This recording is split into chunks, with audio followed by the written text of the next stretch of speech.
সম্পূর্ণ ঘরের উপকরণে স্বাস্থ্যকর বার্গার আপনিও বানিয়ে ফেলতে পারেন। দেখুন কেমন করে। আজকের রেসিপি বানাতে যাওয়ার আগে আপনাদের উপকরণগুলো একটু দেখিয়ে দিই এক নজরে। আমি নিয়েছি 3টে বান ব্রেড, যেগুলো মাঝখান থেকে আমি ছুরি দিয়ে কেটে নেব। 3টে ডিম, তার উপর থেকে আমি চাট মশলা ছড়িয়ে দিয়েছি। সেদ্ধ করে নেওয়া আলু এবং গোলমরিচের গুঁড়ো। সেদ্ধ করে নেওয়া আলুর মধ্যে আমি নুন ছড়িয়ে রেখেছি। কুচনো পেঁয়াজ, সবুজ ক্যাপসিকাম ও হলুদ ক্যাপসিকাম, প্রত্যেকটার উপরে কিন্তু নুন ছড়িয়ে দেওয়া আছে। আর গোলমরিচ আমি আলাদা করে একটু গুঁড়ো করে রেখেছি। একটি পাত্রে 1 চা চামচ তেল আমি দিয়েছি। তেল গরম করে সমস্ত উপকরণগুলো আমি পাত্রে দিয়ে দিয়েছি। এবার খুব ভালো করে নাড়িয়ে দেব। নুন দেওয়াই আছে। একটা উপকরণ আপনাদের দেখানো হয়নি, সেদ্ধ করে নেওয়া মাছ। এটা আমি কাটা ছাড়িয়ে তৈরি করে নিচ্ছি। একে আমি কাটা ছাড়িয়ে নিয়েছি, কাটাগুলো আলাদা করে বাদ দিয়ে দিয়েছি। এবার হাই ফ্লেমে দিয়ে সমস্ত উপকরণগুলো আমি খুব ভালো করে নাড়িয়ে ভেজে নেব। ফ্লেম কিন্তু হাইতে রাখতে হবে।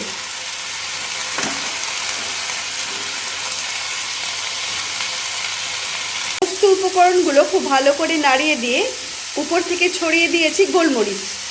আবার হাই ফ্লেমে রেখে একটু নাড়িয়ে নেব। মশলা খুব ভালো করে তৈরি হয়ে গেছে। এবার নামিয়ে দেব। আবার কড়াইতে তেল গরম করে, সাদা তেল গরম করে আমি মাঝখান থেকে কেটে নেওয়া বান ব্রেডগুলো দিয়ে দিচ্ছি।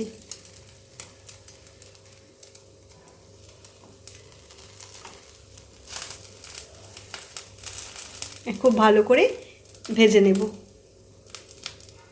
দেখে নেব হয়ে গেছে কিনা। হ্যাঁ, হয়ে গেছে। একইভাবে সবগুলোই আমি করে নেব। খুব ভালো করে সবগুলো ব্রেড সেঁকে নেওয়া হয়ে গেছে। আবার পাত্রে তেল গরম করে দিয়ে দিচ্ছি মেখে রাখা, ফেটিয়ে রাখা ডিম। ডিমটা ফেটিয়ে রাখার সময় তার মধ্যে পেঁয়াজ, লঙ্কা এবং চাট মশলা দিয়ে রেখেছিলাম। উপর থেকে আমি ফ্রন্ট দিকটা, একটা বান ব্রেডের ফ্রন্ট দিকটা দিয়ে দিচ্ছি এবং খুব আস্তে করে জড়িয়ে নেওয়ার চেষ্টা করব।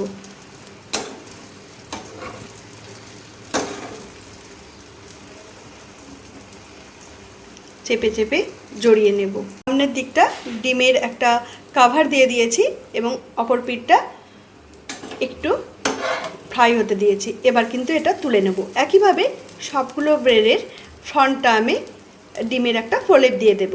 একই রকমভাবে আর একটাতেও আমি ডিমের প্রলেপ দিয়ে দিয়েছি। এবার তুলে নেব। ব্রেড দিয়ে দিয়েছি, এবার উল্টে দেব। সবগুলো বান ব্রেড তৈরি হয়ে গেছে। এবার আমি ফ্রন্ট ব্রেডগুলো মাঝখান থেকে কেটে নেওয়া অংশগুলো আমি যেগুলো একটু সেঁকে নিয়েছিলাম তাওয়াতে, সেখানে পুরটা দিয়ে দেব। প্রত্যেকটাতে পুর দিয়ে রেডি করে ফেলেছি। এবার একটা করে ফ্রন্ট পেজ আমি দিয়ে দেব।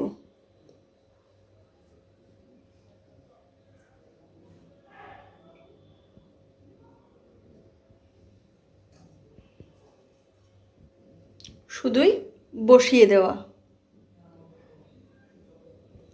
সবগুলোর উপরে বসিয়ে দিয়েছি। আমি বাইরের কোনো সস বা কিছু ব্যবহার করব না। একটু সামান্য চাট মশলা আমি আর আমচুরের গুঁড়ো ছড়িয়ে দেব। প্রত্যেকটার উপরেই আমি চাট মশলা ছড়িয়ে দিয়েছি। চাট মশলার মধ্যে সামান্য পরিমাণ আমচুরের গুঁড়ো দেওয়া আছে। আপনারা ইচ্ছে করলে লেবুও ব্যবহার করতে পারেন।